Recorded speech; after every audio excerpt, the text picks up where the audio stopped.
అరిచేవాడిని, మొత్తం చేసేవాడిని. చాలా స్ట్రిక్ట్గా ఉన్న వాళ్ళకి హాలిడేస్ కూడా లేకుండా ఎక్స్ట్రా క్లాస్ తీసుకోమని చెప్పేవాడినండి.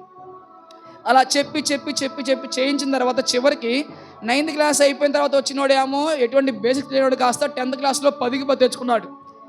ఆ తర్వాత అండి అయిపోయాక వాళ్ళు ఏమన్నా తెలుసా అండి, వాళ్ళు అంటాం కాదు, వాళ్ళ ఫోనుల్లో స్టేటస్ పెట్టారన్నమాట. నా ఫోటో అను వాళ్ళు నాతో దిగిన ఫోటో పెట్టి, వేణు సార్ కానీ మాకు రాకపోతే మాకు ఇలా మార్క్స్ వచ్చాయి కాదని చెప్పేసి అని పెట్టారు. ఇవన్నీ నేను గుర్తుంచుకుంటున్నప్పుడు అండి నేను అనుకుంటాను అన్నమాట, నేను కూడా తెలుసా అండి, నేను ఒకటే అనుకుంటాను, ఏమండి ఒకటి గుర్తుంచుకోండి, మనం చేసే ప్రతి పనిలో కూడా మన పనిని కానీ మనం చేస్తున్న దాన్ని కానీ మన వాక్యాన్ని మనం అప్లై చేసుకున్నాం అనుకోండి, ప్రతి క్షణం మనం భయపడుతూ ఉంటాం.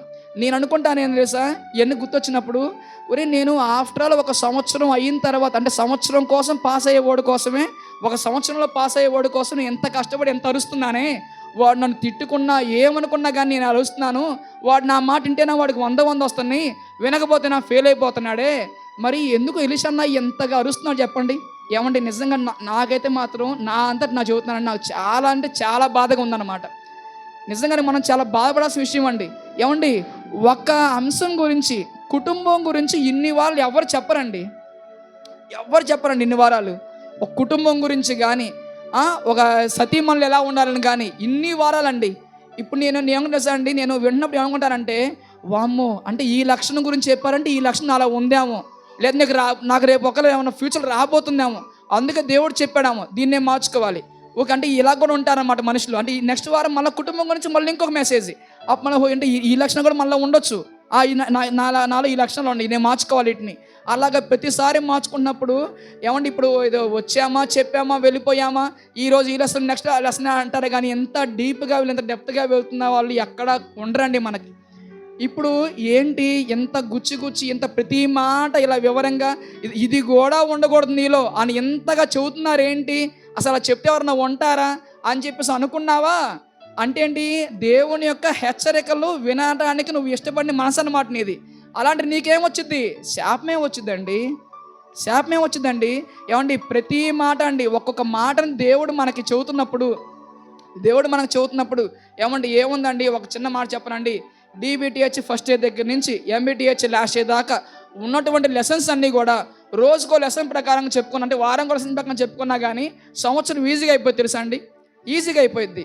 ఎందుకు అన్నా అంత డెప్త్గా వెళ్ళడం చెప్పండి అండి, ఎందుకు వెళ్ళటం అండి, ఎందుకు ప్రతి మాట ఇంకా ఈ విధంగా అని చెప్పేసి అని. అసలు సతీమణుల గురించి అవటం 12 పాయింట్ల, అమ్మ ఇలా ఉండి అయిపోద్ది కదా. ఒక టాపిక్ తీసుకొని గౌరవించాల గురించి ప్రతి ఒక్కటి చెబుతుంటే నేనైతే అండి నా మనసుని అనిపించి చెబుతున్నాను మీకు. నేను అనుకుంటాను నేను ఇప్పుడు అంటే చూసారండి, ఆ బాధ పడేవాడు తెలిసింది అనమాట. అది నేను స్కూల్లో అండి ఒక పిల్లోడు కానీ చదవలేదు అనుకోండి, నేను వాడిని పట్టుకొని అరే చేయరా అరే చేయగలవరా ఇదిరా అని చెప్పి వాడిని మూడో చేస్తాను అనమాట. ఇక వాళ్ళు ఒకళ్ళు ఎగ్జామ్ రాస్తారు, నెక్స్ట్ డే వెళ్తాను, మార్క్స్ తక్కువ వచ్చి అనుకోండి, అసలు మీరు ఎలా ఉన్నారా, ఇంట్లో వల్ల మీకు అన్నం పెడుతున్నారు, మీరు వచ్చి ఏం చేస్తున్నారా, దొనపోతలో ఉన్నారని చెప్పేసి తెగ తిరుగుతాను అనమాట, అరుస్తాను, అలా ఇలా అంట. 1 గంట మళ్ళీ వాళ్ళ క్లాస్ పిగుతాను అనమాట. ఊరి ఆఫ్టర్ ఆల్ ఒక 100 మార్కులకి 35 మార్క్స్ తెచ్చుకొని పాస్ అయ్యే వాడి కోసమే 1 సంవత్సరం నేను ఇంత కష్టపడుతుంటే, మరి అన్న ఎందుకు అలాగా. ఇప్పుడు ఒక్కొక్కరికండి మనసులో గుచ్చుకుంటూ ఉండిద్ది అనమాట. ఏంటి అది అలా చేస్తూ మార్చుకోనోడికి గుచ్చుకునిద్ది, అదే ఒకవేళ చేస్తూ మార్చుకోకుండా అనుకోండి, వినగానే అమ్మో నేను సెట్ అయిపోయి ఖచ్చితంగా మారిపోతారండి, ఖచ్చితంగా మంచిగా అయిపోతారన్నమాట. అలా ఉండేవాళ్ళు లేరు. ఎప్పుడైతే ఎవరైతే జాగ్రత్తగా విని మార్చుకుంటారో వాళ్ళకి దీవెన. నిజంగా దేవుడండి ఈ ఆజ్ఞలు మొత్తం, ఈ హెచ్చరికలు మొత్తం దేవుడు మనకి వినిపిస్తున్నారు. మనం ఏం చేయాలంటే ఇంకా ఇక్కడే మనం ఉండి జాగ్రత్తగా నేర్చుకొని వాటి ప్రకారంగా జీవించాలి, ఇంకా మార్చుకోవాలనుకోవాలండి. నేను అనుకుంటానండి, అంటే నా స్టూడెంట్స్ నా మాట విని నేర్చున్నారు కాబట్టి 100 కొంత వచ్చినాయి, పాస్ అయిపోయారు. అదే నేను కూడా అన్నయ్య చదువుతున్న మాటలు కానీ ఇంకా నేను మార్చుకుంటే ఏంటి, ఇంకా నేను మార్చుకున్నప్పుడు నాకు ఏమైంది, నేను కూడా దీవెన పొందుకుంటాను అనమాట ఆటోమేటిక్గా. అది నేను మార్చుకోకపోతే శాపం నాకు ఇది ఎగ్జాంపుల్ అనమాట. ఇది నేను దాన్ని అప్లై చేసుకుంటూ ఉంటాను అనమాట. నిజంగా అండి కొంతమంది ఉంటారండి, వామ్మో ఇంత గట్టిగా చెప్తే అంటే వెళ్ళిపోతారంట, గట్టిగా చెబితే ఏమవుతారండి, వెళ్ళిపోతారంట. వెళ్ళిపోయేది ఏంటండి అంటే గట్టిగా దేవుని యొక్క మాటలు చెబితే ఒకరు అంటున్నారు మొన్న నాతోటి, ఇదిగోండి అన్న అది కాదన్నా, పద్దాకులు దేవుని యొక్క మాటలు చెప్తూ ఎప్పుడు కూడా జాగ్రత్తగా ఉన్నా అని చెప్పేసి మన పక్క తిరుగుతూ ఉన్నారు అనుకోండి, ఖచ్చితంగా మన దగ్గర రారన్నా, చాలామంది వెళ్ళిపోతారన్నా, అలా గట్టిగా ఉంటే వెళ్ళిపోతారన్నా అంటున్నారు. ఏంటక్క ఎగ్జాంపుల్ ఏంటక్క అంటే అంటున్నాడు, అంటుంది యేసుక్రీస్తు వారి దగ్గరికి స్టార్టింగ్ 10 మంది వచ్చారంటండి.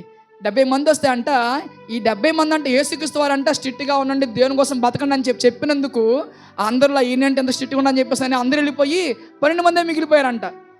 అంటే మరి దీనివల్ల ఏంటక్క మీరు చెబుతుందంటే ఆమంటుంది, యేసుక్రీస్తు వారికి పెద్ద లేదన్న బుర్ర, ఆయనకి బుర్ర ఉందనుకోండి అందరిని ఉంచుకునేవాడే. ఏం కాదులేమ్మా, మంచిగా ఉండమ్మా, పర్లేదులేమ్మా అని అలాగా వెన్నపూస్తూ ఉండేవాడన్నా. అలా ఉంటే అందరూ ఉండేవాళ్ళు. ఆయన లేదు కాబట్టి స్ట్రిక్ట్గా ఉండాలి, దేవుని కోసం బతకాలని చెప్పాడు కాబట్టి అందరూ వెళ్ళిపోయి 12 మంది మిగిలిపోయారన్నా అని చెప్పింది. అప్పుడు నేను అన్నాను, అక్క 12 మంది మిగిలిపోయారు. అవునక్క, పాప ఆయనకు తెలియదు అక్క, కాకపోతే ఆ 12 మందే కదక్క భూమి మొత్తం తిప్పేసింది. పొట్టుంటే ఎందుకు అక్క, పొట్టు పోతేనే కదా, గింజలే కదక్క మనకు బలం అనేది, పొట్టి ఎంత ఉన్నా వేస్టే కదక్క అని చెప్పాను. అన్నా అవునన్నా, అది కరెక్టేలేన్నా, కానీ అంటుంది. కానీ లేదు, గూని లేదు, గూని మొహం దాని అనుకుంటాను నేను మనసులో. నిజమండి, అంతే కదండి. ఏమండి, మనం ఎప్పుడైతే దేవుని యొక్క మాటలు మనకు వినబడుతున్నప్పుడు వాటి ప్రకారంగా మనం నిలబడటానికి అయిష్టంగా ఉన్నామంటే మనం గుర్తుంచుకోవాలి, శాపం అనేది మన నెత్తి మీదే ఉందన్నమాట. దుష్టుల మీదకి దేవుని యొక్క ఉగ్రత పెళ్ళుని దిగుతుంది. ఏమండి, ఒకటండి, ఈ సంవత్సరం మొత్తం మీరు ఒకటే గుర్తుంచుకోండి, దేవుని యొక్క ఆజ్ఞలు మనం అనుసరిస్తున్నామా లేదా. ఆజ్ఞలు అంటే ఏంటి, ఏవేవో కాదండి, బైబిల్ మొత్తాన్ని మీరు తిప్పేసి మొత్తం ఏం తెలుసుకోవాల్సిన అవసరం లేదండి. దేవుడు సేవకులు నిలబెట్టుకొని మనకి ఈ వారం ఒక వాక్యం చెప్పినప్పుడు ఆ వాక్య ప్రకారంగా వారం అంతా మనం ఉన్నామా లేదా.